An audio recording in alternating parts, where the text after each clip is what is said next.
कृष्णाची या सुखे भूक नाही तान, सदा समाधान सकळांचे।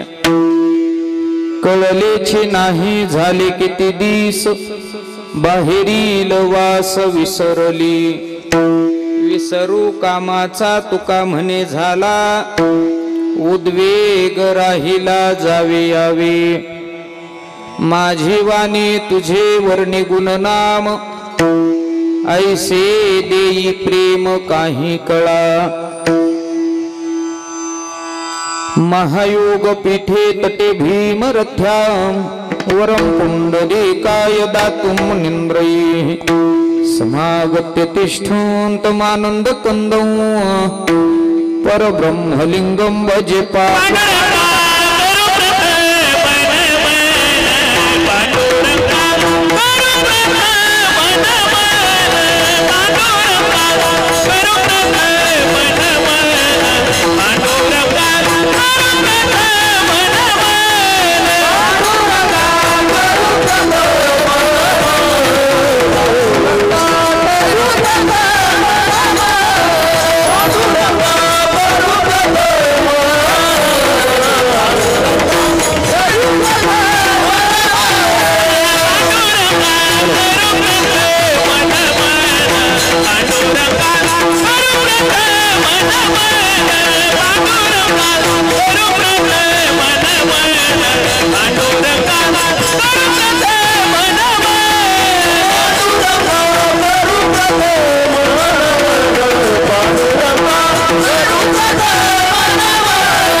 वसुदेवसुतं देवं कंसचाणूरमर्दनं,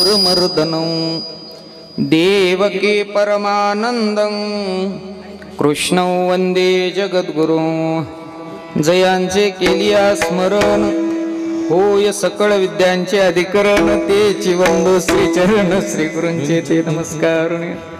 आता अभिनव वाग्विलासिनी जे चातुर्यार्थ कला कामिनी, ते श्री शारदा विश्वमोहिनी नमिलिमिया। ओम नमो श्यामनाथा, तुम्हा प्रार्थनीया आता सेवेसी आरंभिता होतो आहे।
कृष्णाची या सुखी भूक नाही तान, सदा समाधान सकळांची.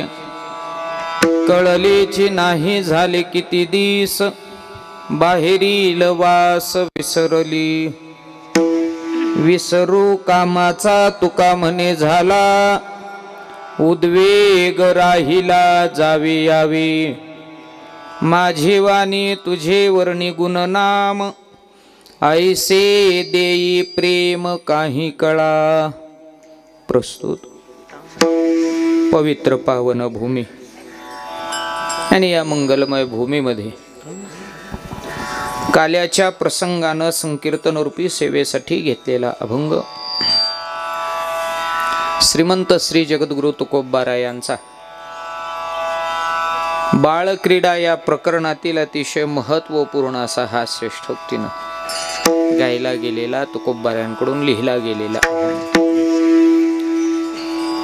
आज या आपल्या अभंगाकडे काल्याच्या महाप्रसाद रूपी सेवेकडे वळण्यापूर्वी परिहार होतो असा सद्गुरू शामनाथ महाराज यांच्या वास्तव्याने पुनीत असणाऱ्या आपल्या पावन नगरीमध्ये म्हणजे श्री क्षेत्र देवळाली या ठिकाणी चालत असणारा भव्य दिव्य अखंड हरिनाम सप्ताह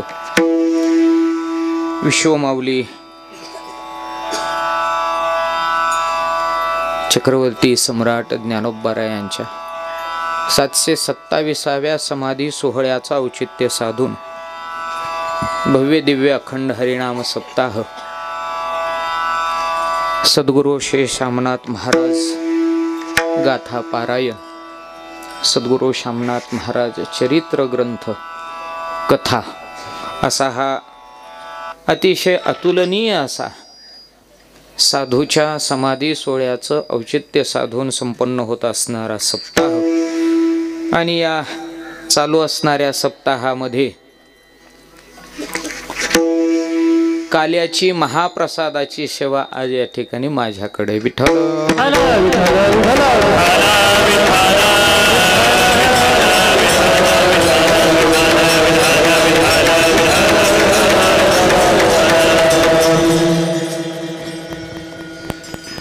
त्या निमित्तानं आपण सर्व उपस्थित ज्ञानवान मंडळी आहात, ज्यांच्या योगाने आपण सर्व ग्रामस्थ आहात, ग्रामस्थांच्या सहकार्याने सोहळा चालू आहे, अशी सर्व मंडळी या ठिकाणी उपस्थित आहेत. कार्यक्रमाला आनंदाचं स्वरूप प्राप्त व्हावं आणि तो कार्यक्रम आपल्याला आनंददायी फलदायी निश्चितच व्हावा या भूमिकेतून आपला हा आनंद प्रफुल्लित करण्यासाठी उपस्थित राहिलेली, अगदी वेळात वेळ काढून उपस्थिती दर्शविलेली सर्व ज्ञानवान मंडळी या ठिकाणी, संप्रदायातील थोर थोर मंडळी या ठिकाणी आहेत. सर्व साक्षात ज्ञानोबाराय आहेत, तुकोबाराय आहेत, शांती ब्रह्म एकनाथ महाराज आहेत, अशी सर्व संप्रदायातील थोर दिग्गज महाराज मंडळी, गावातील सर्व ज्ञानवान भजनी मंडळी आहेत, ज्यांची उपस्थिती 7ही दिवस 8ही दिवस प्रार्थनीय असते, ज्यांची उपस्थिती आणि यांचं मार्गदर्शन देखील या कार्याला आहे, अशी सर्व गावातील भजनी मंडळी आणि आपल्या गावातील एक तरुण कीर्तनकार म्हणून ज्यांनी याच्यामध्ये उत्स्फूर्तता दाखवली आणि कार्यभाग व्हावा अशी मनोमन ज्यांच्या मनामध्ये सदिच्छा उत्पन्न झाली, असे एक युवा कीर्तनकार श्रीहरिभक्तीपरायण आकाश महाराज जगताप यांच्या मार्गदर्शनातून हा ज्ञानवर्धिनी सोहळा. आणि या ज्ञानवर्धिनी सोहळ्यामध्ये आज अतिशय महत्त्वाचा दिवस असतो, ज्याला आपण काला म्हणतो. आणि जीवनामध्ये हा मिळाला की मनुष्याच्या केलेल्या कार्याची पूर्तता झाली असं म्हटलं जातं. विठ्ठल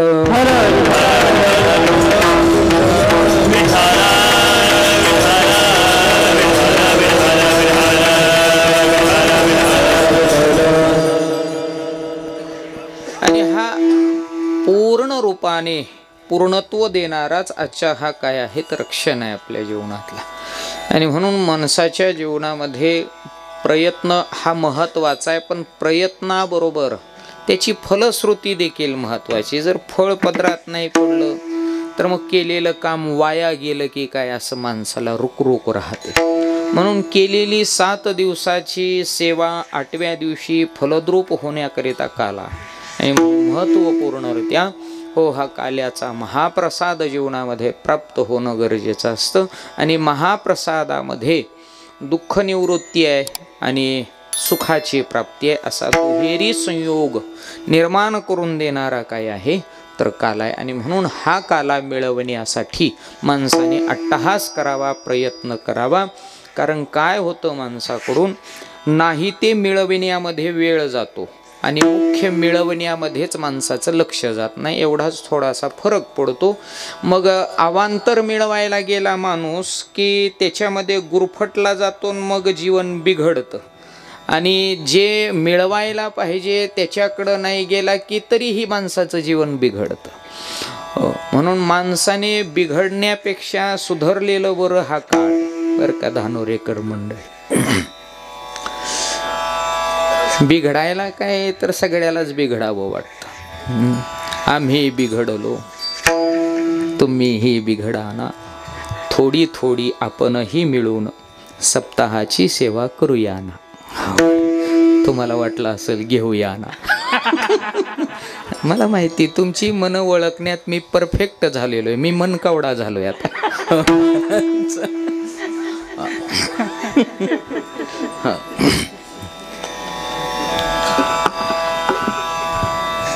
तर जे मिळवायचं आहे ते काल आहे. आणि त्याच्यासाठी जर प्रयत्न माणसाचा झाला नाही का की मग माणसाचं अख्खं जीवन बिघडतं बघा. म्हणून मुख्य मिळवलं पाहिजे माणसानं. अवांतराचा काहीही उपयोग नाही. अवांतर मिळवलं काय नाही मिळवलं काय, नाही जरी मिळवलं ना अवांतर तरी त्याच्यानं काही बिघडत नाही. पण मुख्य जर मिळवलं नाही तर आयुष्य बिघडतं, हे मात्र निश्चित आहे. लिहून घ्या तुम्ही. मुख्य मिळवलं ना तर मग जीवन प्रफुल्लित आहे, उन्नतीचं आहे. आणि अवांतर मिळवलं तर मग मात्र माणसाचं जीवन भरकटलेलं आहे म्हणायला हरकत नाही. कसं, ज्या गोष्टी मिळवायला पाहिजे त्या मिळवल्या की जीवनाला सफलता, आणि नको त्या गोष्टी मिळवायचीच गरज नाही आणि त्या नाही मिळवल्या तरीही बिघडत नाही. पण माणसं त्याच मिळवण्याकडे माणसाची जास्त धाव राहते. आता तुम्ही बघा, मी म्हणलो ना अवांतर, देव, काला, भगवत भक्ती हे मुख्य विषय झाले. माणसाची निर्मितीच याच्यासाठी आहे. देवे दिला देह, मुख्य याच स्त्रोतासाठी मनुष्याची निर्मिती आहे. पण तद्व्यतिरिक्त जे आहे देव सोडून ते सगळं अवांतर आहे. मग अवांतर मिळवायला गेला की देव बाजूला राहतो, बाकीच्याच कुटाण्यामध्ये माणूस राहतो. पण हे बाकीचं मिळवावंच का, तर नाही मिळवलं तरी चालतं, नाही मिळालं तरी काही वावगं होत नाही. उदाहरणासाठी समजा एखाद्याला समोरचा विडा तंबाखूचा मळवत असताना सहज तलब जर झाली एखाद्याला आणि त्याने जर त्या विडा मळणाऱ्याकडं गेला आणि म्हणला एका विड्याची देतोस का, तो म्हणाला तुझ्या बापाची ठेव आहे का. नाही म्हणला ठेवीचं काही नाही, पण तलब झाली म्हणून मागितली. म्हणला तलब तुझी तशीच तिकडं जाऊ दे. भवानी नगरला काला चालू आहे. म्हणला तसं नाही पण दे. त्याने दिली नाही. मग आता मला सांगा, याला तलब झाली पण वेळेला मिळाली नाही. मग वेळेला मिळाली नाही म्हणून तो मेला काय अटॅकनं? नाही मेला, बरं का वाडीकर, तांबेवाडीकर. तो टायमाला भेटली नाही म्हणून मेला नाही, त्याला काय अटॅक येत नाही. एखादा टायमाचा एखादा विडा जर मिळाला नाही तर महाराज तो अटॅकनं मरत नाही. म्हणून मी म्हणलो अवांतर नाही मिळालं तरी काही बिघडत नाही. एखाद्याला दारू प्यायची इच्छा झाली आणि त्याला टायमाला मिळालीच नाही, काय झालं नाही, मिळालीच नाही. मग मिळाली नाही म्हणजे त्याची आयुष्यातनं बर्बादी झाली का? त्याला त्या टायमाला मिळा, हा त्याला थोडा त्रास होईल उतरल्यामुळं,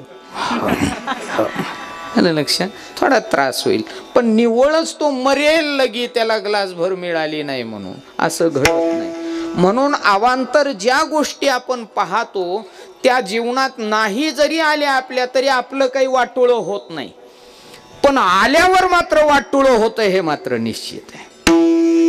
आणि मुख्य प्रयोजनामध्ये जर विचार आपण केला तर ते जर मिळवलं नाही तर मग माणसाची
मुख्याला जर विसरलो तर मग मात्र पचतील खाणी 84च्या थोर झाली हानी विसरली तया ओ या न्यायानं महाराज. म्हणून मूळ प्रयोजनाचा विषय हा महत्वाचा आहे. म्हणून काला हा जीवनातला सर्वोत्कृष्ट भाग आहे जो मिळवण्यासाठी. म्हणून मी म्हणतो ना की देव या संबंधानं जो मिळविल त्याचं कल्याण आहे आणि देव सोडून जो मिळवायचा प्रयत्न करीन त्याची अधोगती आहे. उगाच उदाहरणासाठी हिंट म्हणून सांगतो. देव आणि देवाचं असा एक विषय होतो. मग देव बरा का देवाचं बरं, हो असं जर कोणी म्हटलं तर दोन्ही सारखंच आहे म्हटले. देव काय आणि देवाचं काय, पण इथंच घोटाळा आहे माणसाचा. माणूस देवाचं घ्यायला जातो देव विसरतो. देव मागत नाही माणूस, जे सगळं मागतो ते देवाचं मागतो. मग देवाचं जे आहे ते सगळं काय आहे तर माईक आहे.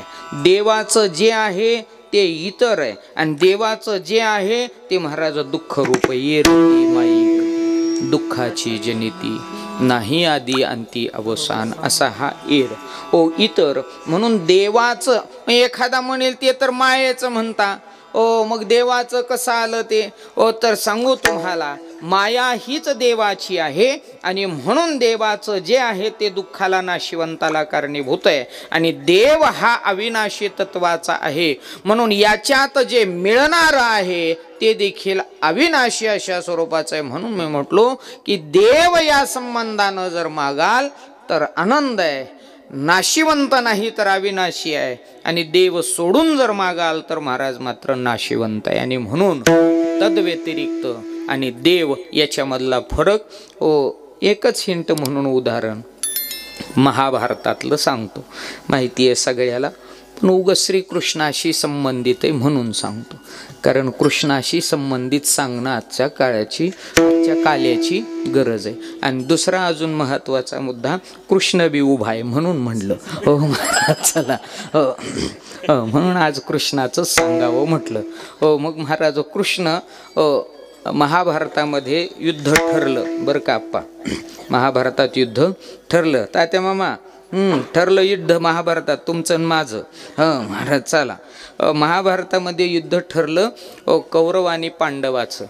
आता विभागणी झाली, कौरवाकडे कुणी जायचं पांडवांकडे कुणी जायचं. आता सगळ्याला वाटायचं पांडवाकडं जावं, पण काही गुंतलेली होती माणसं कौरवांकडून, काही मनानं गुंतलेली होती, काही बंधनानं गुंतलेली होती, काही नियमावलीनं गुंतलेली होती. अशांना नाविलाजास्तव कौरवांकडे राहावं लागलं. पण कौरवांकडे ही काही बालाढ्य मंडळी एवढी होती, आता खूप मोठी होती. दुर्योधन भाग्यवान होता एका बाजूनं की अशी शूरवीर माणसं त्यांच्या गटामध्ये होती दुर्योधनाच्या, की त्यांनी एक बाण सोडला ना तर लगेच्या लगे युद्धाचा निकाल लागू शकत होता अशी माणसं होती. मग एवढी श्रेष्ठ द्रोणाचार्य कृपाचार्य ही सगळी मंडळी एका दुर्योधनाकडे आली, पांडवांकडे ही होती. मग ही गटाची विभागणी झाली, कोणकोणत्या गटात कोणकोणत्या गटात. इकडं गट तिकडं गट बाप्पा. जाऊ द्या आपलं सगळं गट गटा गट्टा गिळलं महाराज. काय गट काय.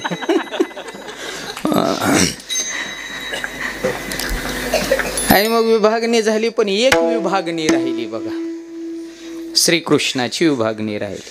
आणि मग कृष्ण कोणाकडे जाणार. दुर्योधनाने पहिला महाराज मुद्दा उचलला, म्हणला अगोदर आपण गेलेलं बरं, म्हणजे काय आहे ते कळलं त्याच. आणि म्हणून कृष्ण गेले तिथं. कृष्णाकडे दुर्योधन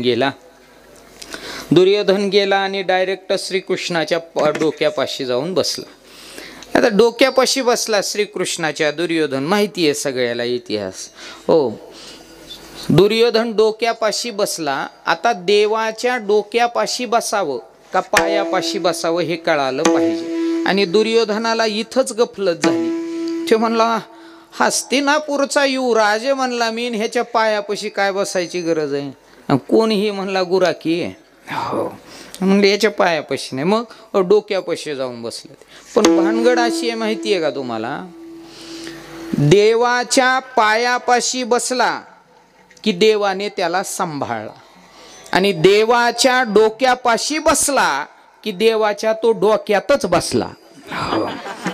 हो, मग दोन्हीतला फरक. आणि दुर्योधनाचं वाटोळ इथंच झालं. ते डोक्यापाशी बसलं आणि कृष्णाच्या डोक्यातच बसला तो. आणि इथंच सुरुवात झाली महाराज. हो, ते डोक्यापाशी बसला आणि इकडं विचार झाला अर्जुनाला. श्रीकृष्ण तर झोपलेले होते. अर्जुनानं काय नाही, त्याला काय घेणं देणं नाही, कोणी डोक्यापाशी बसू नाही तर कोणी. आपले पाय रिकामे आहेत की नाही, त्याला पायाशी घेणं दे. आणि म्हणून तो आला आणि पायापाशी बसला श्रीकृष्णाचे. बस म्हणलं आपल्याला देवाचं काय नको, पाय मिळाले आपल्याला सगळं काही मिळालं. म्हणून ते पायापाशी बसलं. पायापाशी जो बसला देवानं त्याला राखलं. देवाने जाग आल्याबरोबर पहिला अर्जुनच दिसला, म्हणून पायापासली दिसतात, डोक्यापासली दिसत नाही. आणि श्रीकृष्णाला अर्जुन दिसल्याबरोबर अर्जुनाला विचारलं, कधी आला अर्जुना. दुर्योधनाच्या तळपायाची आग मस्तकाला गेली. एकच शब्द, कळतं का नाही तुला म्हणला. अरे आधी मी आलोय त्याच्या, मला विचार अगोदर कधी आलाय, काय घ्यायचंय. आणि तो खुशाल म्हणला माझ्या मागून आलेल्याला पहिला नंबर द्यायला लागला. दुर्योधना म्हणला तू मला दिसलाच नाही. डोळे फुटले का म्हणला तुझे. म्हणले काही म्हण पण तू दिसला नाही. बरं चल तू पहिल्यांदा आला तर विचारतो म्हणला तुला. कधी आला म्हणला तास झाला आलो. काय काम. काय नाही म्हणले युद्ध ठरलंय आता तुला तर माहिती आहे. म्हणलं माहिती आहे, मीच लावलंय. हो चल.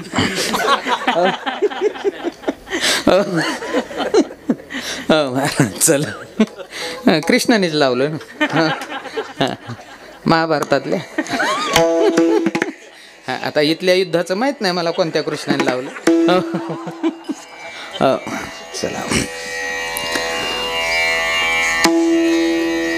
म्हणले काय म्हणणं काय तुझं. दुर्योधन म्हणला काय नाही, आता युद्धचा करायचंय, मग काय तुझा विचार काय. श्रीकृष्ण म्हणला तू सांग काय विचार आहे. नाही म्हणलं तुझं काय मत आहे, कोणत्या गटात जाणार तू. ते म्हणलंय बघ माझ्याकडं दोन गोष्टी आहेत, या दोन गोष्टीतली ज्याला जी गोष्ट पटेल ती उचला. म्हणले नेमकं काय. तर म्हणला एकीकडं मी आहे आणि एकीकडं सगळं माझं आहे, कोणाला काय पाहिजे ते सांगा. हो वाटणी केली. म्हणला मी ज्या बाजूला असेल फक्त एक आहे, आपण युद्धात काही शस्त्र घेणार नाही. गरज पडली कोणी विचारलं तर एक दोन गोष्टी युक्तीच्या सांगेल, याच्यापेक्षा जास्त काय आपण हातपाय हलवणार नाही. आणि दुसरीकडं माझं सगळं सैन्य आहे जे शस्त्र घेऊन रणांगणात उभं राहील. म्हणजे मग मागा कोण मागणार. अर्जुनाला वाटलं धाकटाय मी, माझा नंबर लागल. दुर्योधन म्हणला मी मागणार. मग माग तू काय मागायचं. दुर्योधन विचार करतोय हे एकटं जर घेतलं तर हातात शस्त्र नाही आणि युद्ध तर करायचंय. आता युद्ध करायचं म्हटल्यावर बिगर शस्त्राचं जमल का. बिगर शस्त्राचं युद्ध. शेड मारायचं बरं का देसाई. शेड मारायचं, अँगल उभे करायचे, अँगल जोडायचे, पण वेल्डिंग मशीन नाही. हो महाराज चला उपयोग नाही. तसं युद्ध करायचंय आणि शस्त्र श्रीकृष्ण घेणार नाही, मग याचा काय उपयोग आहे. युक्तीच्या गोष्टी सांगून युद्ध होत नसतं. शस्त्र मारल्यानंतरच युद्ध होत असतंय तर उपयोग आहे. म्हणून मग ते म्हणालं कृष्ण आपल्याला नकोच, याचं सगळं सैन्य घेऊन टाकू, ते युद्धात तरी लढल. आणि दुर्योधन म्हणाला कृष्णा आपल्याला तुझी काही गरज नाही. म्हणला तुझं जे सगळं आहे ना ते सगळं देऊन टाक. म्हणलं मला सैन्य मला भरपूर आहे, ते लढल माझ्यासाठी, जीव देईल माझ्यासाठी. हो तू काय करायचं, माझा जीव घ्यायचा आहे. कृष्ण म्हणला जीव घ्यायसाठीच मला वेगळं जायचंय.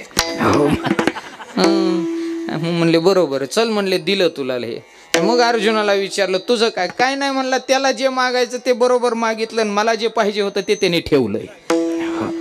मला काही घेणं देणं नाही. म्हणला तू कृष्णा युद्धात ये, नाहीतर म्हणला गोकुळात जाऊन बस.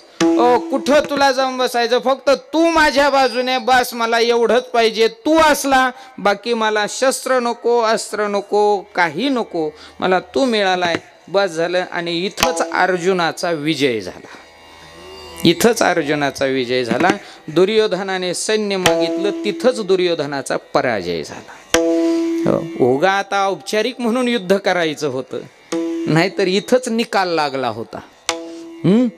तारकीवर तारकी बघायची काही गरज नव्हती, इथंच निकाल लागला होता.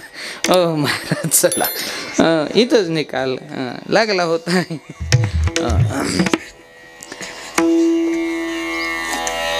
मुद्दा असा आहे, श्रीकृष्ण सोडून मागितलं कृष्णाचं दुर्योधनाने, आणि रोज ऱ्हास पाहावा लागला दुर्योधनाला. रोज नाशिवंताचं तोंड त्याला पाहावं लागलं. रोज भावापैकी एक तरी धरणीवरती कोसळलेला डोळ्यानं बघावा लागला. का तर महाराज कृष्ण नाही मागितला तर कृष्णाचं मागितलं, आणि जे त्याचं आहे ते सगळं नाशिवंत आहे, आणि तो जो आहे तो अविनाशी आहे. मग म्हणले तो पांडवांकडून होता, पण पांडवाला खर्चटत सुद्धा नव्हतं, कारण देव पाठीराखा होता. देव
राखे पायापाशी दुर्जनाशी संहारी या उक्ती न्यायानं. हो जिकडं देवा तिकडं नाश, आणि देव जिकडं आहे तिकडं अविनाशी. देवाचं तत्व आहे महाराज माहिती आहे सगळ्याला. देव ज्याच्या बाजूने, देव अविनाशी आहे, तो अविनाशीच इतरांना देखील बनवतो. अविनाश करी आपुलिया ऐसे. हो या उक्ती न्यायानं देवाचं आणि देव या दोघांमधली तफावत या ठिकाणी महाराज पाहायला मिळाली. म्हणून मी म्हणतोय की इतर मिळविण्यापेक्षा देवाच्या संलग्नत्वात जे आहे ते मिळवावं, आणि ते काय आहे तर तो काल आहे. विठ्ठल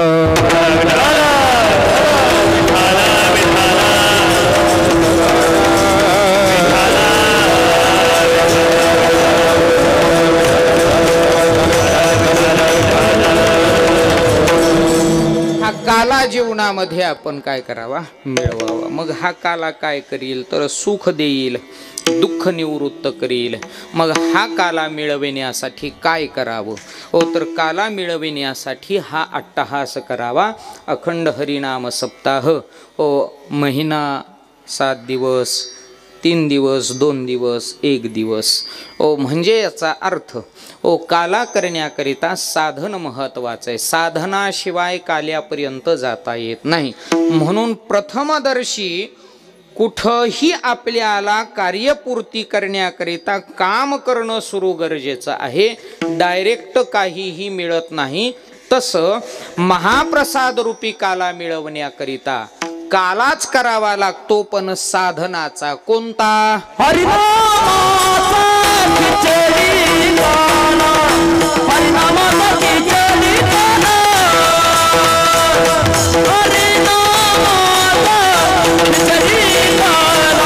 हरिनामाचा खिचडी काला,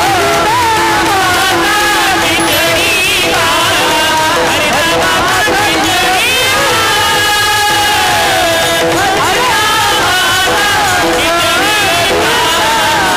काला, हरिनामाचा खिचडी काला, हरिनामाचा खिचडी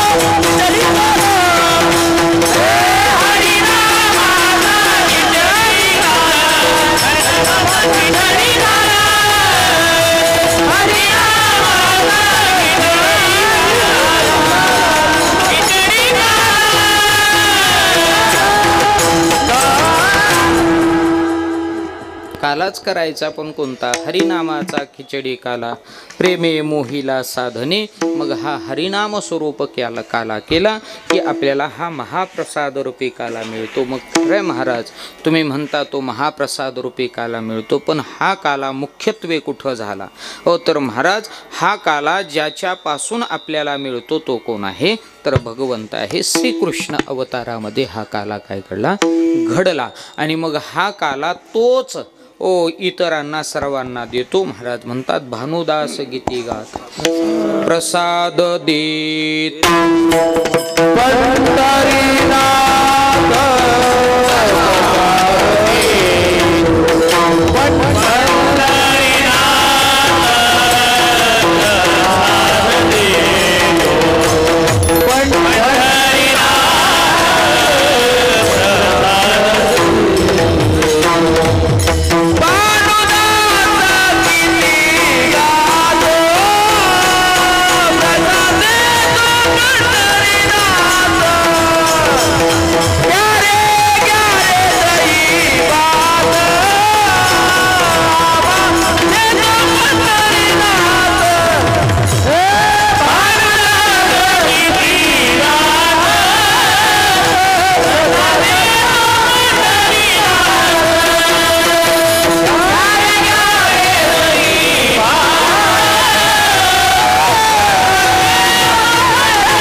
भानुदास गीती गात प्रसाद देतो पंढरीनाथ. हा साक्षात महाराज देव या ठिकाणी प्रसाद देतो. मग महाराज ज्या देवाने हा प्रसाद दिला तो कुठं दिला? तर महाराज तो दिला तो गोकुळामध्ये. मग गोकुळात दिलेला प्रसाद आम्हाला सेवन करण्याकरिता तो प्रसाद आज आम्हाला मिळतो का? तर हो, तो प्रसाद देण्याकरिता पंढरीनाथ या रूपानं तो अवतरित झाला. मग तो प्रसाद आम्हाला ग्रहण करायचा आहे. मग काय करावं? तर वारकरी व्हावं, साधन करावं, त्याच्यापर्यंत पोहोचावं आणि मग महाराज तो प्रसाद आपल्याला देतो. ठीक आहे महाराज, पण या प्रसादापर्यंत पोहोचण्याकरिता आम्हाला देवानं दिलेल्या प्रसादाची जाणीव करून घेण्याकरिता काय करावं लागेल? महाराज म्हणतात चरित्र उच्चारावं. चरित्र उच्चारावे गेले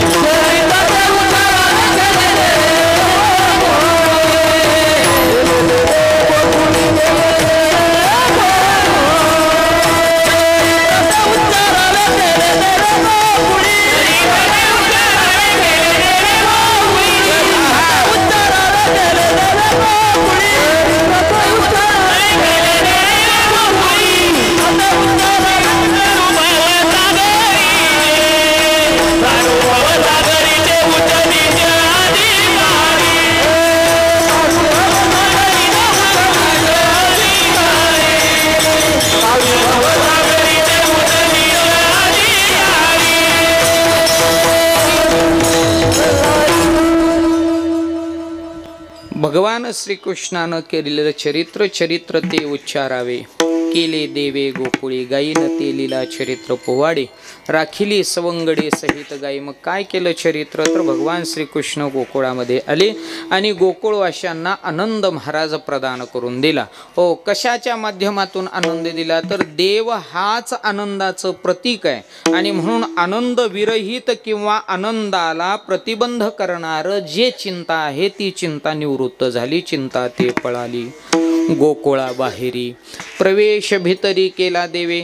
भगवान श्रीकृष्ण आले, चिंता निवृत्त गोकुळ झालं आणि मग या चिंता निवृत्तीनंतर जो गोकुळामध्ये दिसला तो महाराज सुखाचा, खूप मोठा महाराज, काय तर प्रचंड अशा स्वरूपाचा ओ सोहळा म्हणायला हरकत नाही. आणि मग हे सुख किती आहे, तर महाराज म्हणतात मोजता न येण्या इतपत आहे गोकुळीच्या सुखा, अंतपार नाही लेखा. एवढं अपार असं सुख या ठिकाणी गोकुळवाशांना झालं. मग कशानं सुख होतं, प्रत्येक जण आपापल्या परीनं जसं सुख मिळवता येईल तसं सुख ग्रहण करण्याचा प्रयत्न करत होती. उदाहरणासाठी कोणाला श्रीकृष्णाच्या मुखाकडं पाहून सुख झालं, कोणाला भगवान श्रीकृष्णाच्या नामघोषामध्ये सुख झालं. हो, कोणी जण नुसतं गोकुळामध्ये श्रीकृष्णाचं स्वागत करण्यामध्येच तल्लीन होती, त्यातच सुखी झाली. गुडिया तोरणे करीती कथा गाती गाणे, याच्यामध्ये सर्वांना सुख. अशा पद्धतीनं सर्व जगत महाराज गोकुळ सर्वच्या सर्व सुखमय आनंद स्वरूप अशा पद्धतीचं त्या ठिकाणी उत्पन्न झालं आणि म्हणून गोकुळामध्ये सुख आहे. आणि जसा श्रीकृष्ण आगमनित झाला, जसा गोकुळवाशांना आनंद आहे, यशोदेच्या आनंदाला तर पारावार नव्हता, कारण त्याला दुहेरी योग आनंद होता. तिला एक तर श्रीकृष्ण देवपोटी आला. ओ श्रीकृष्ण पहिला तर मुलगा जन्माला आणि दुसरा आहे तो देवपोटी आला. हा आनंद त्याला खूप मोठा यशोदेला असल्या कारणाने ती खूप आनंदित. म्हणून कृष्णाचं प्रत्येक काम यशोदा फक्त कृष्णासाठीच काम करत होती, तद्व्यतिरिक्त कामच तिच्याकडून नव्हतं. अशा पद्धतीची यशोदा आहे. सकाळी उठल्यापासून त्याला झोपी संध्याकाळी घालेपर्यंत यशोदा फक्त आणि फक्त कृष्णासाठी प्रयत्न करत होती. विठ्ठल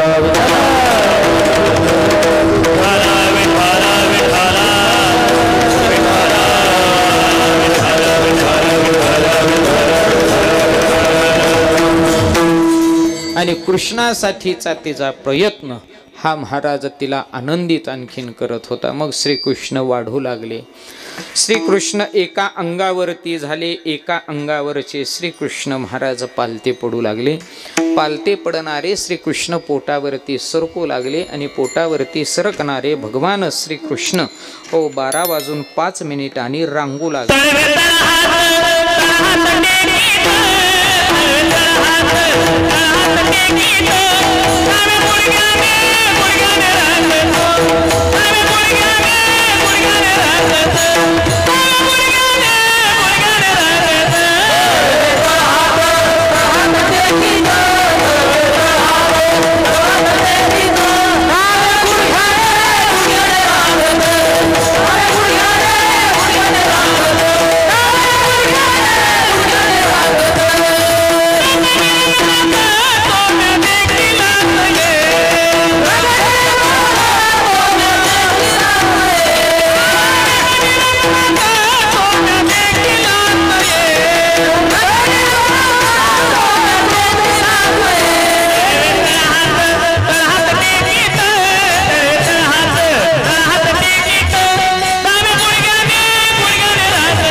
बसलेल्याला काही कळालं असलं तर टाळ्या वाजवा.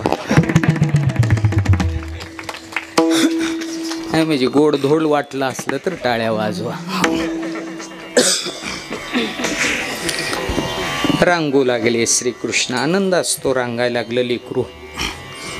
आईचा तर आनंदच वेगळा असतो. पोरग लहानाचं मोठं व्हायला लागलं, मग आईला वाटतंच ना आता लहानाचं मोठं व्हायला लागलंय, हे पुढं चालून आपल्याला जरा बरं राहील. नाहीलही आपल्यासाठी काय केलं तर गोड गोड शिव्या देईल. आणि म्हणून लहानाचे श्रीकृष्ण मोठे होऊ लागले, रांगू लागले. यशोदा पाठीमागत चालायची. आनंद होता यशोदेला, का नसून आनंद. सामान्य लेकरू जन्माला आलं तर अगणित पेढे वाटतो आपण, पार्ट्या देतो आपण.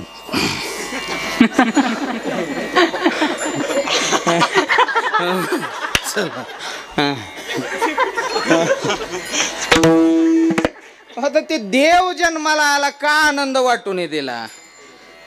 नंदराजाने बी गाव जेवण दिलं तर 4-5 जणच नव्हती दिली. गाव जेवण दिलं तर नंदराजे. आणि म्हणून यशोदेला आनंद वाटायचा. श्रीकृष्ण पुढे चालायचे, माग यशोदेनं महाराज चालावं. हातात मोबाईल घ्यायचा यशोदेनं, शूटिंग काढायची यशोदा. श्रीकृष्ण रांगायला लागला म्हणायची माझा. हातात मोबाईल, इंस्टावरती पोस्ट, फेसबुकवर पोस्ट, व्हॉट्सअपला स्टेटस, शॉर्ट व्हिडिओ काय आणि रील्स काय, कॅप्शन असायचं माझा श्रीकृष्ण रांगायला लागला. बरा तुझाच रांगायला लागला, आमची काय पळत होती काय डायरेक्ट. काय भान गेले यशोदेचं म्हणता. आताची यशोदा अरे रे रे, लेकराच्या नावाचा टिचा पडला हो. पोरांना मोबाईल शिवाय जमना. अरे त्याच्या आईच्या हातातला मोबाईल सुटणार आहे. काय कथा झाली. हा बाप्पा, भाजी करायला निघाली मावशी एक. गॅसच्या कट्ट्यापाशी पोहोचली. हातात मोबाईल होता, गॅसवर कट्ट्यावर ठेवला असा मोबाईल. वर्ग पाटील साहेब कट्ट्यावर मोबाईल ठेवला, कढई उचलली आणि गॅसवर ठेवली. आता मग फोडणी टाकावी म्हणली भाजीला. मग फोडणी टाकायच्या टायमाला फोन वाजला. मोबाईल उचल उचल उचल उचल उचल उचल उचल उचल, रिंगटोन आहे ही बी. मी म्हणलं देवा हिलाच उचल. हिला उचल. आणि मग तिनं मोबाईल हातात घेतला आणि इतकं महाराज तिच्या चेहऱ्यावर प्रसन्न भाव उमटला. लाडक्या माणसाचा मोबाईल, फोन आलेला, बहिणीचा फोन. सिस्टर, बहिणीचा फोन. आणि इतकी खुश झाली ती. आणि बहिणीचा फोन आईन फोडणीला.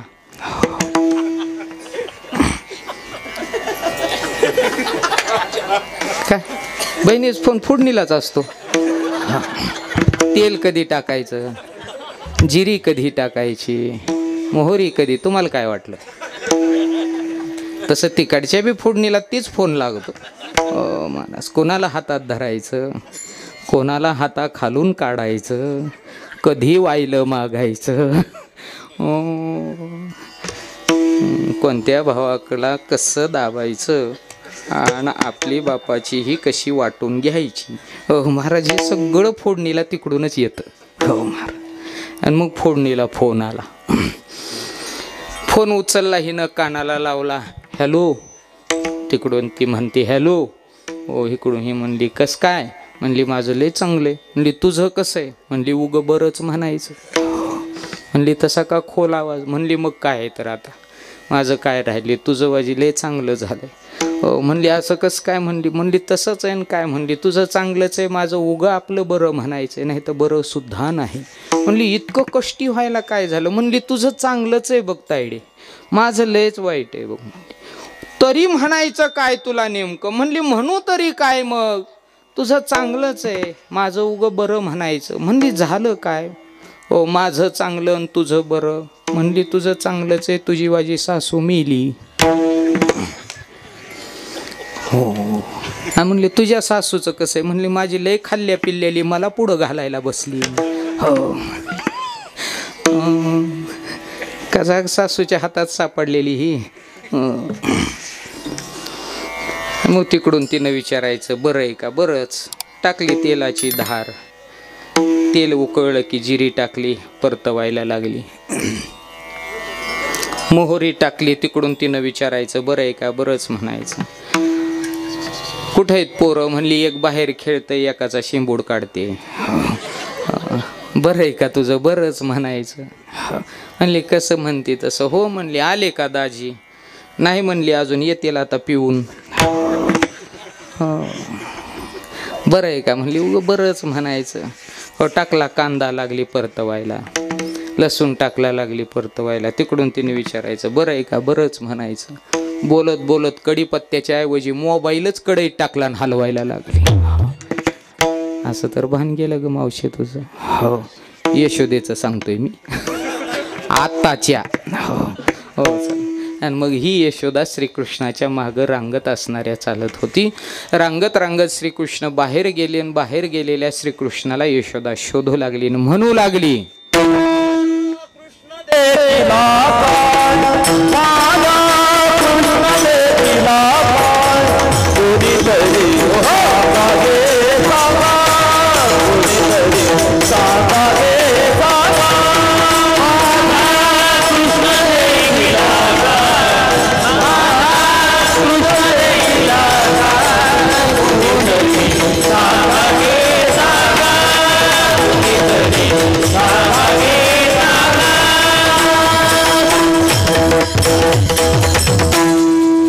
माझा कृष्ण देखिला काय, कुणीतरी सांगा गे सांगा.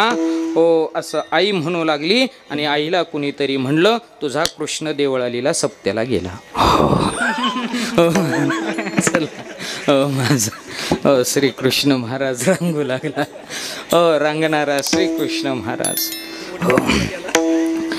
श्रीकृष्ण रांगत होता आणि रांगणारे श्रीकृष्ण आता महाराज पळत घरी आले. घरी आले श्रीकृष्ण. आईला आनंद होता. तर आईचा आनंद तो कोण महाराज सांगायची गोष्ट नाही. आईचा आनंद हा आनंदच असतो. यशोदेला एवढा आनंद श्रीकृष्णाचा.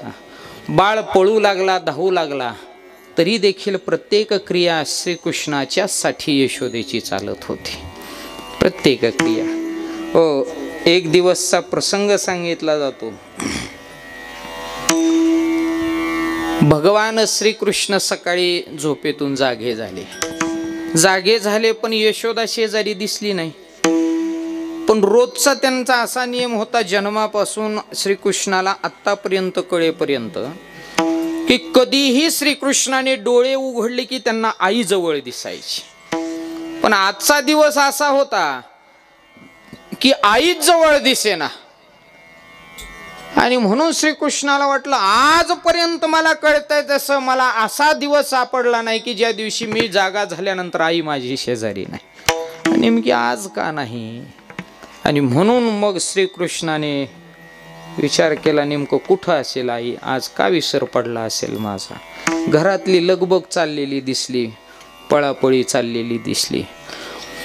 तेवढ्यात यशोदाही समोरून गेलेली दिसली. परंतु यशोदेनं श्रीकृष्णाकडं पाहिलं नाही. आणि मग श्रीकृष्णाला वाटलं नक्की आज आपल्या इथं सण आहे. आणि म्हणून मग सण असल्यामुळे माझ्याकडं बघायला कोणाला सवड नाही. आई कामात गुंतली असेल. पण म्हणला असा सण तरी कोणता की जो मला माहित नाही. आणि म्हणून मग ते म्हणलं एखाद वेळेस माझ्याकडून विसरला असेल, बघूया तरी कॅलेंडरवर. म्हणून मग ते महालक्ष्मी कॅलेंडर करत गेलं. तारखेवर महाराज सण बघितला तर सणाचं नावच नाही. ते म्हणला कॅलेंडरवर सण नाही पण घरात तर गोंधळ चाललाय. वाकून डुंकून महाराज बाहेर पाहिलं तर अख्ख्या गोकुळातही महाराज सडा संमार्जन काय, ओ सगळा आनंद गोकुळामध्येही. मला नेमकं आहे तरी काय गोकुळामध्ये, सण तर नाही आणि मलाही माहित नाही. आणि म्हणून मग ते आईच्या पाठीमागं पळालं आणि आईच्या साडीला धरून म्हणू लागलं, आई किती वेळ झालं ग म्हणली, माझ्याकडं तुझं लक्ष नाही, कधी उठलोय म्हणला मी, आणि तू आणखीन बघायला तयार नाही. यशोदा म्हणली, कृष्णा आज तुझ्याकडं बघायला वेळ नाही आणि तुझ्याबरोबर गप्पा मारायला. म्हणला नसू दे, पण नेमकं आहे तरी काय ते तरी सांगशील. ती म्हणली, कृष्णा सांगायलाही वेळ नाही, तुझ्या पप्पाला जाऊन विचार. आणि मग श्रीकृष्णाने मोर्चा वळवला, नंदराजापाशी पोहोचलं. नंदराजाच्या पंचाला धरून ओढू लागलं. म्हणलं, पप्पा. म्हणले, मारा गप्पा. म्हणले, काय काय हो म्हणले, आज आपल्या गावामध्ये गोकुळामध्ये किती गोंधळ चाललाय म्हणला सगळ्या गोकुळात, आणि मला माहित नाही. आणि मग नंदराज म्हणतात, कृष्णा तुला आता सांगतो मी, नीट ऐक. म्हणला, तुला एक लक्षात येतं का, आपला उदरनिर्वाह कशावरती चालवतो. श्रीकृष्ण म्हणाला, कशावरती चालवतो म्हणजे, अहो म्हणला आपल्या गायी आहेत आणि गाईचं दूध काढून आपण विकतो आणि मग आपला उदरनिर्वाह चालतो. म्हणले, हे तरी तुला कळतंय. हो म्हणला, गाईवरच आपला उदरनिर्वाह चालतो. आपण गाईचे धार काढतो, डेअरीला दूध नेतो, पगार उचलली की पेतो. हो महाराज, चला ह्याच्यावर आपला उदरनिर्वाह चालतो. म्हणजे गाई हा आपल्या उदरनिर्वाहाचं साधन. म्हणले, मग गाईचं दूध निघण्याकरिता गाईला चारा कुठून मिळतो. श्रीकृष्ण म्हणतो, गोवर्धन पर्वतावरती चारा उगवतो, गाई तिथं चारा खातात आणि आपल्याला दूध देतात. म्हणले, हे बरोबर आहे, पण तो चारा उगविण्याकरिता पाणी कोण घालतो. म्हणला, ज्याची जमीन आहे तोच दाऱ्यावर उभा असतो.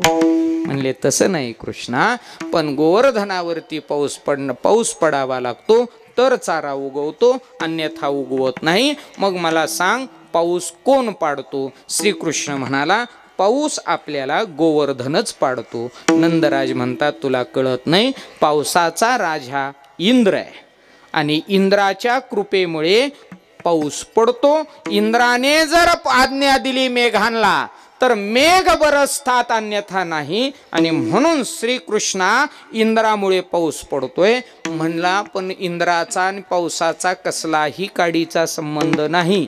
ओ पाऊस गोवर्धनच पाडतो. म्हणले, कसं. साधं गणित आहे. म्हणला, डग भरून आले ढग, ओ की गोवर्धनाच्या उंचीमुळे त्यांना रिकामच व्हावं लागतंय, पुढं जाता येत नाही. म्हणून पाऊस कोण पाडतो. गोवर्धनच पाडतो. नंदराज म्हणले, कृष्णा देविषय सोडून, तुझ्या बारक्या बुद्धीला, बालिश बुद्धीला ही पटणारी गोष्ट नाही, तुला ही पेलणारी ही गोष्ट नाही. ते म्हणला, बाबा मी तरी कुठं बारीक राहिलो हो आता. म्हणले, का. आता काय कमाल झाली. म्हणला, मला RMD लागती आता. मी काय बारीक राहिलो होय आता. कोऱ्या 2-3 हाणल्या तरी मी हुस करीत नाही म्हणला, आणि मी काय बारीक राहिलो आता. आणि खुशाल बारीक म्हणताय. म्हणला, पप्पा तुम्ही तुमची चप्पल घालून फिरतोय म्हणला मी, तरी तुमचं माझ्यावर लक्ष नाही, बघावा पोराचं, तरी तुम्हाला कळना. म्हणला, पुन्हा अजून मला म्हणता बारीकच. कमाल झाली. म्हणला, तुमच्याच वस्त्र्याने दाढी करतोय राव म्हणला मी, तरी तुमचं लक्ष नाही माझ्याकडं. काय येड्याने बोलता म्हणला पप्पा तुम्ही. म्हणलं, काही का म्हणे ना कृष्णा, पण तू लहानच आहे, तुला काही कळत नाही.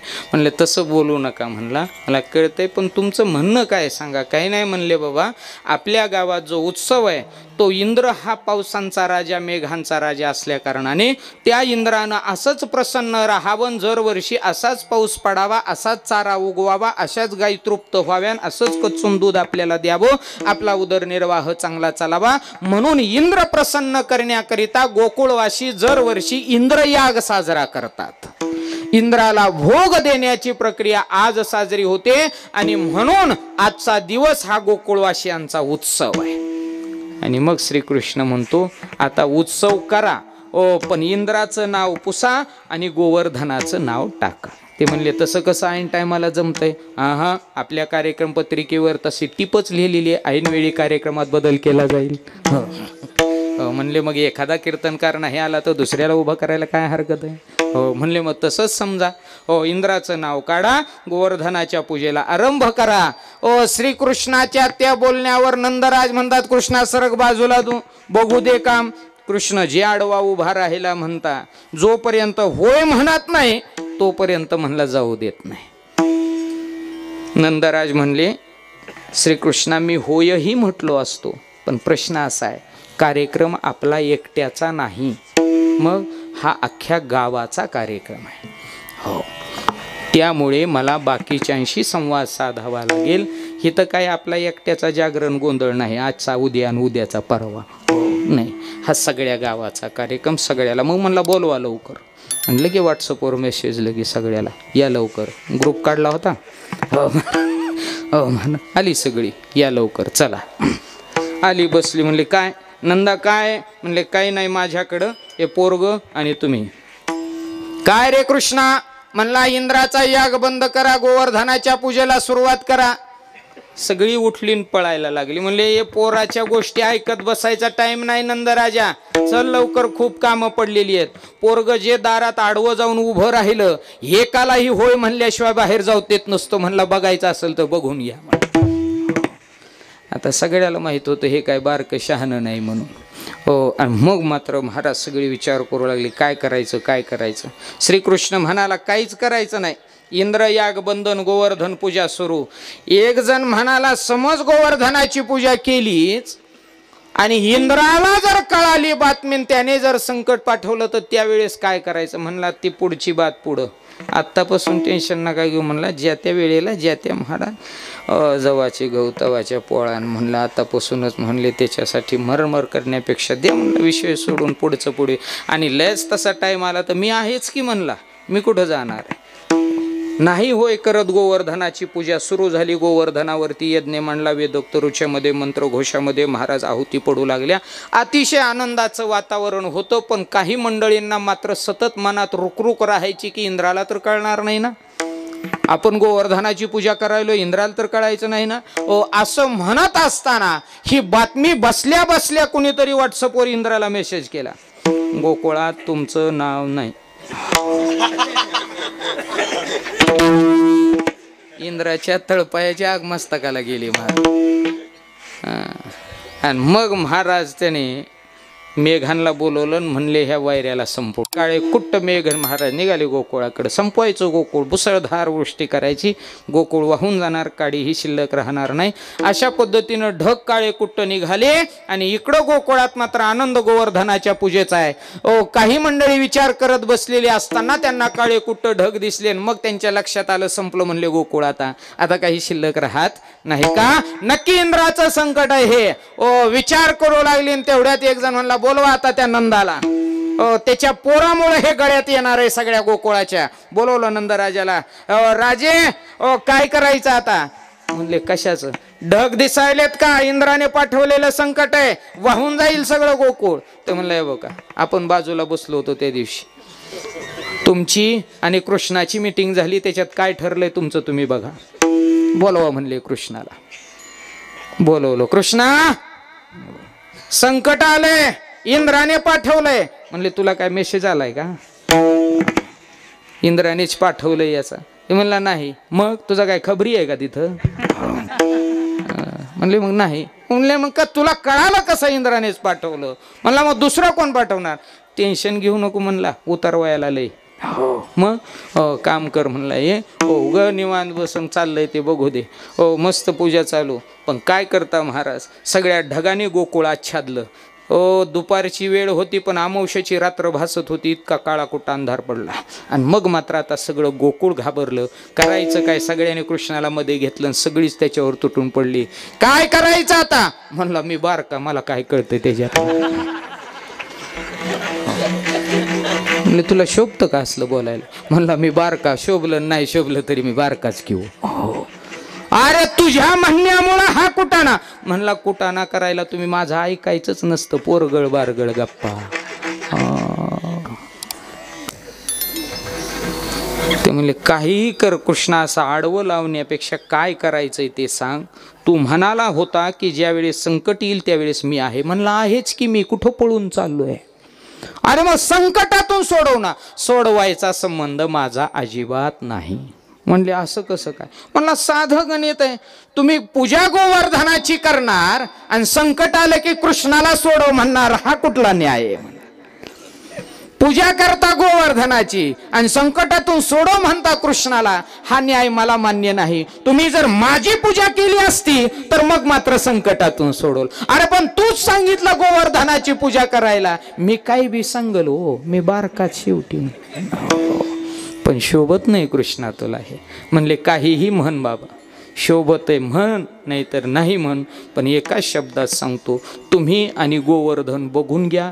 तुम्ही गोवर्धनाची पूजा चालू केली आहे, इंद्राची बंद केली आहे, संकट इंद्राने पाठवलंय. गोवर्धनाला म्हणा काहीतरी युक्ती काढ. सगळेजण गोवर्धनाला हात जोडून उभे.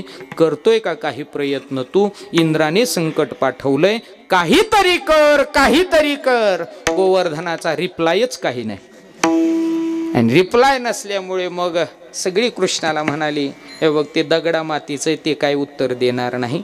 श्रीकृष्ण म्हणाला मग एकच सांगतो आता तुम्हाला, अजून एकदा मनातनं प्रार्थना करा, अंतकरणातून त्याला आळवा.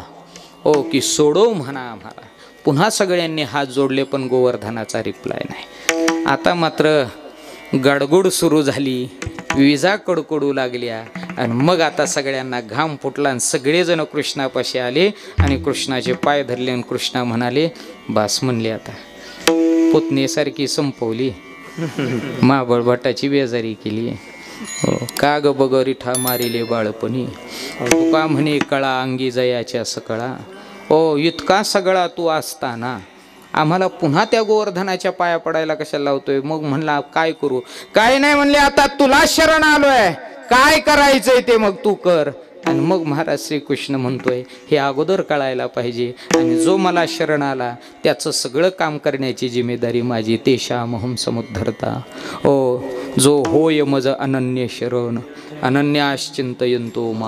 ओ मग श्रीकृष्ण म्हणाले, आता काही काळजी करायचं काम उरलं नाही. चला म्हणले एकदा गोवर्धनाला हात जोडला. म्हणले अजून त्याच्याकडं.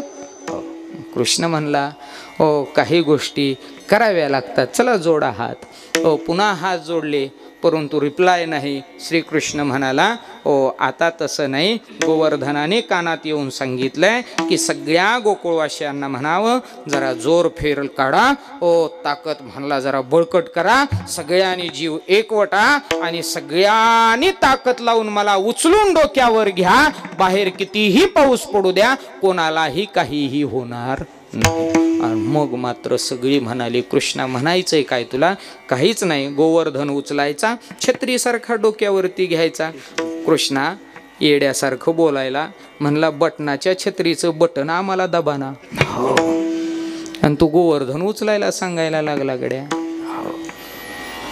कृष्ण म्हणाला, जो पर्याय त्याने सांगितलाय तोच पर्याय मी सांगितला.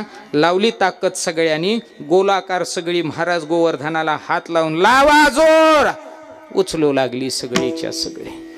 परंतु अंगातून घामाच्या धारा वाहिल्या, परंतु गोवर्धन उचलला नाही. कसा उचलेल गोवर्धन? एवढा मोठा देव तिथं उभा आहे, त्यालाही वाटलं व्हावा स्पर्श मला देवाचा. हो. आणि सगळी म्हणाले, कृष्णा आता जाऊ दे, उगत तुझी विनवणी करण्यापेक्षा मेलेलं बरं. म्हणला मग मरण्यापेक्षा एकदा आणखीन प्रयत्न करायला काय हरकत आहे. पुन्हा जोर लावायला लावला आणि श्रीकृष्ण पुढं सरसावला आणि अलगद करंगळी लावली आणि सगळ्याला म्हणाला, ताकद लावा, जोर लावा. करंगळी लावल्याबरोबर गोवर्धन अलगद वरती गेला.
उचलला. सगळ्यांना श्रीकृष्ण सांगू लागला, ताकद लावा, जोर लावा. सगळीजण जोर लावून उभी होती आणि श्रीकृष्ण अलगद करंगळी लावून उभा होता. प्रत्येकजण ताकद, ज्याचा हात पुरला त्यांनी हात लावली, ज्यांची डोकी पुरली त्यांनी डोकी लावली, ज्यांची डोकी पुरली नाही त्यांनी खोकी पायाखाली घेऊन डोकी लावली. कोणी काठीचं टेकन देऊ लागलं. सगळेजण ताकद लावत होते. श्रीकृष्ण करंगळी लावून उभा आहे. एका गोपाळाचं लक्ष गेलं आणि श्रीकृष्णाला म्हणाला, कृष्णा त्रास होतोय का तुला? म्हणला अजिबात नाही. कसा त्रास होईल तुला? नुसती करंगळी लावून उभा आहे. हे बघितलं का बाकीच्याकडं घामाच्या धारा व्हायला लागल्यात. म्हणला जोर लावून लावून, आणि तू खुशाल करंगळी लावून उभा आहे. घे म्हणले काढून तुझी करंगळी. ते म्हणला खरंच म्हणता काय? म्हणलं खोटं सांगतो काय? आमचा आम्ही उचललाय, आमचा आम्ही पिलूच ना. हो, तुझ्या करंगळीने काय व्हायचंय? हे काढून काय उचलायला तुझी करंगळी होती काय? उचलायला आम्ही होतो. हे काढून करंगळी. म्हणला खरंच काढू का? खरंच काढ. खरचटलं तर पुन्हा आई भांडखोर तुझी. घे काढून. खरंच म्हणता? अरे खोटं सांगत नाही. घे काढून करंगळी, लावा मग जोर. आणि मग श्रीकृष्णानं करंगळी खाली घ्यायला सुरुवात केली. सांगू तुम्हाला, जशी कृष्णाची करंगळी खाली येऊ लागली तसा गोवर्धन कर कर कर कर खाली यायला लागला. असाच. आणि मग खाली यायला लागलेला गोवर्धन, सगळी जण घाबरली आणि एकाच आवाजात म्हणली, मेलो रे आता, आता काही शिल्लक राहणार नाही. माती नाही, सावडायचं नाही, दहावा नाही, मासिक नाही, दिवस नाही, पुण्यतिथी सुद्धा नाही. म्हणले का रे? घालायलाच कुणी नाही. सगळी एकाच डोंगराखाली संपणार. आणि मग सगळ्याच्या लक्षात आलं, हे आपण उचललेलं नाही, मग हे कृष्णाच्या करंगळीने घडलं. मग सगळ्यांना कृष्ण कळाले आणि एकच हाक मारली, कृष्णा लाव करंगळी. आणि कृष्णाची करंगळी लागली. गोवर्धन महाराज अलगद राहिला. ओ इतकी आनंदित आता गोकुळवाशी. त्या श्रीकृष्णाच्या गोवर्धन धारणेच्या संबंधानं सगळं गोकुळ प्रफुल्लित झालं, कृष्णमय बनलं. बाहेर मुसळधार वृष्टी सुरू झाली आणि अशी मुसळधार वृष्टी महाराज पडत होती. आणि अशा पडणाऱ्या पावसामध्ये एक पाण्याचा थेंब सुद्धा गोवर्धनाच्या छायेपाशी येत नव्हता. असा महाराज मुसळधार पाऊस. श्रीकृष्णाच्या सानिध्यात गोकुळ आणि गोकुळवाशी आता कृष्णमय झाली. मग पाऊस किती दिवसाचा? तर 7 दिवस सप्ताह घातला पावसाने. 1 नाही, 2 नाही, 3. आणि मग अशा 7 दिवस पाऊस पडला. आणि 7व्या दिवशी 8व्या दिवशी काला करून गोवर्धन खाली ठेवला. डोक्यावरती श्रीकृष्णाला घेऊन सगळे गोकुळवाशी उड्या मारू लागले. अरे कृष्णा, तुझ्यामुळं आज हा आनंद आहे. आणि मग इंद्राला वाटलं सगळं गोकुळ संपलं असेल. आणि मग त्याचे दूत आले बघायला काय गोकुळामध्ये. पाहतात तर काय पहिल्यापेक्षा आनंद मोठा, पहिल्यापेक्षा. मग एका इंद्राच्या दूताने महाराज त्याला धरलं, गोपाळाला. म्हणलं पावसात कुठं होता? म्हणला कधी पडला पाऊस? अरे म्हणला 7 दिवस पाऊस पडत होता. म्हणला काय माहित नाही भाऊ, कृष्णाने गोवर्धन उचलला होता आणि त्याच्या खाली आम्ही होतो. मग 7 दिवस तुम्ही कुठं गेला नाही का गोवर्धनापासून? म्हणला कुठं जातो? म्हणला कळालंच नाही काय. म्हणला भूक फीक लागली नाही का 7 दिवसात तुम्हाला? कशाचं भूकही नाही, तहानही नाही, सुरुवात आहे कृष्णाची.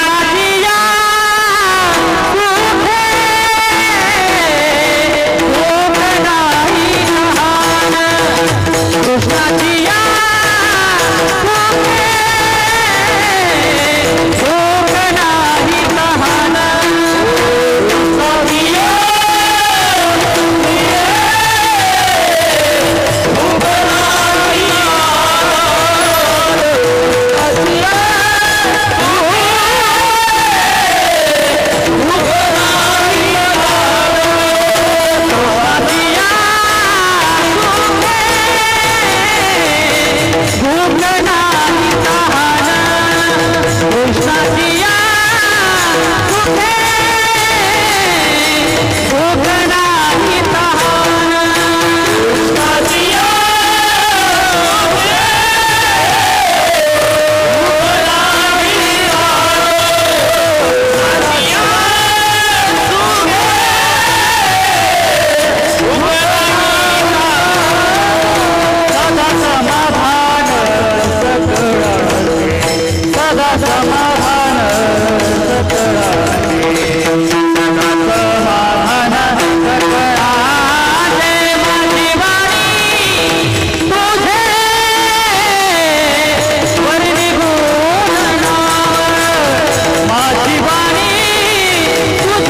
7 दिवस भूक लागली नाही, तहान लागली नाही. का? कृष्णाची या सुखे भूक नाही तान, सदा समाधान सकळांची. भूक आणि तहान 7 दिवसात लागली नाही. का? तर कृष्णाचं सुख झालं आणि वृत्ती कायम समाधानी झाली.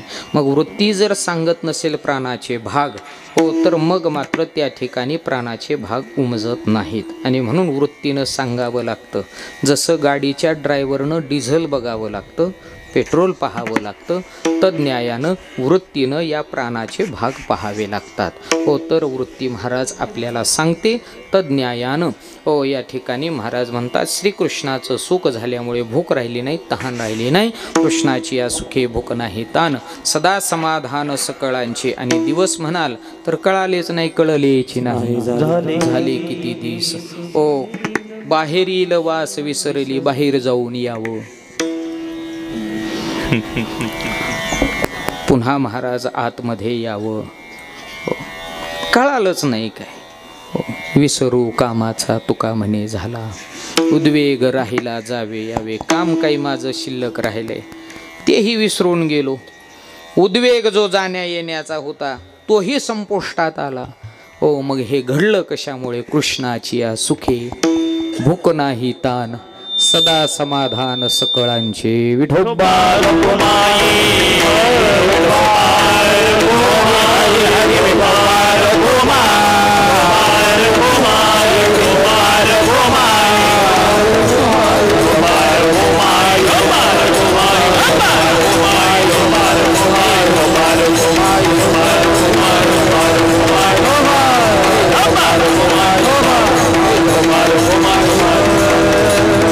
ज्ञानेश्वर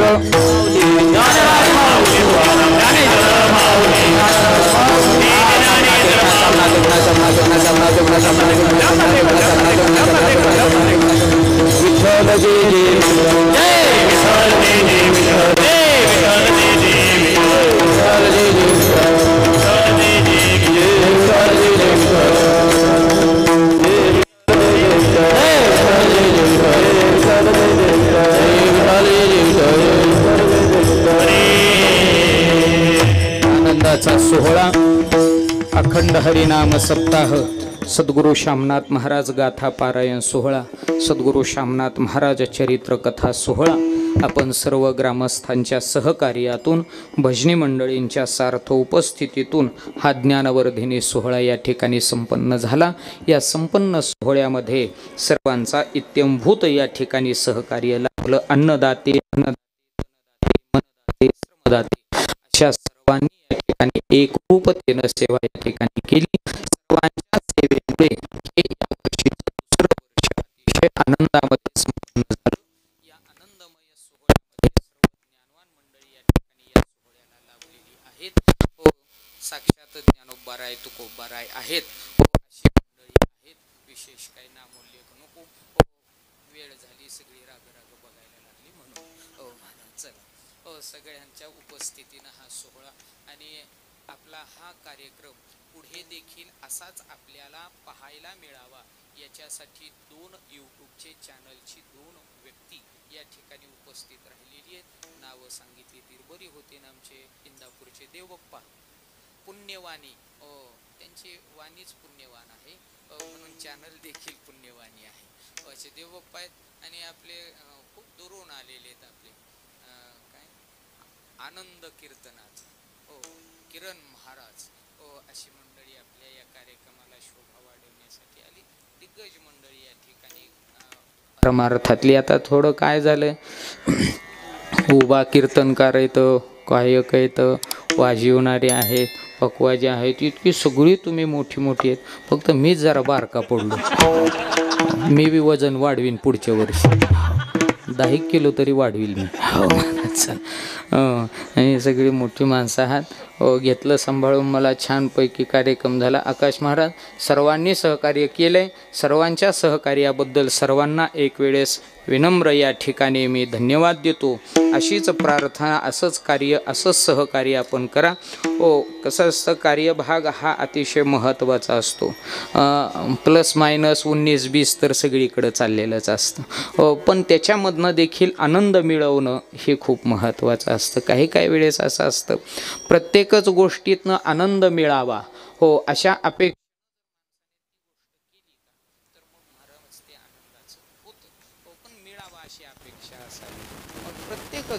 प्रत्येक जण आनंदासाठीच प्रयत्न करतोय. आता टोप्या घालणारा ते आनंदासाठी चाललेलं असतं त्याचं. म्हणजे सप्ताह हेही देखील आनंदाचं प्रतीक आहे. अशा आनंदाच्या प्रतीकामध्ये सर्व ज्ञानवानांनी आणि विशेष रूपाने आपण सर्व ग्रामस्थांनी खूप मोठा प्रतिसाद दिला. प्रथमच सोमनाथ महाराजांचं चरित्र कथा या ठिकाणी महाराज झालेली आहे.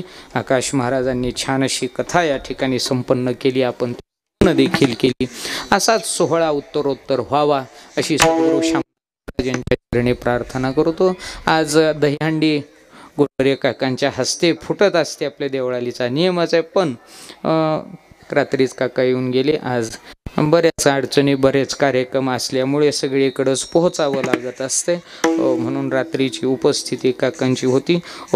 आज या ठिकाणी दहीहंडी महाप्रसाद होईल.